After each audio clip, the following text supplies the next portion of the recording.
Chapter 1. 4 weeks before. Chair like he wants to sit in it, but doesn't dare. I step closer. Torovin, please, please don't give up on this. It just takes time. I don't have the time. He rubs at his eyes, as if he can clear his vision of whatever he is, or isn't, seeing. He looks up at me. My mother and sisters could be in as much danger as my father. I could be, and I don't yet have an heir.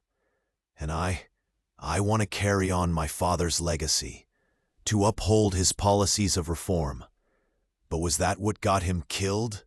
Will that endanger my family? I've been frozen, Caleb. I'm absolutely terrified to rule my own kingdom. He straightens, starts to pace around the room. And I have 3 months, no, 2 now, before I'm to marry a woman I've never met before, and promise to keep her safe in my home. And I can't promise that if I can't see where the problem is, I can't see it coming again.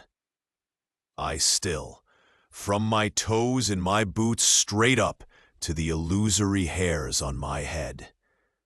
Me. He wants to protect me. A woman he's never met. He thinks he's never met. I should tell him now before this goes any further. And he'll hate me for it. I know. I've seen how volatile his moods are, how shakeable his confidence is, how much he hides behind his icy demeanor when he's afraid, when he mistrusts. "What do I do?" he asks, turning back to me. He stops pacing, and it's worse, because his attention, all of his attention, is focused on me. "How can I keep them safe? Can you teach me at least that?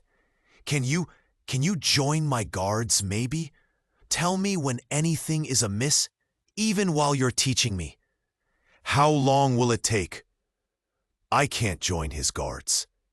I can't be 2 people at once. I can't both be Caleb and his wife. He steps closer. His eyes are heating. I truly wish, I didn't have to bring a stranger into this mess. And who does he think he's talking to now, if not a stranger? He doesn't know me. He doesn't know me. "Please," he says, "please tell me you'll stay close by my side."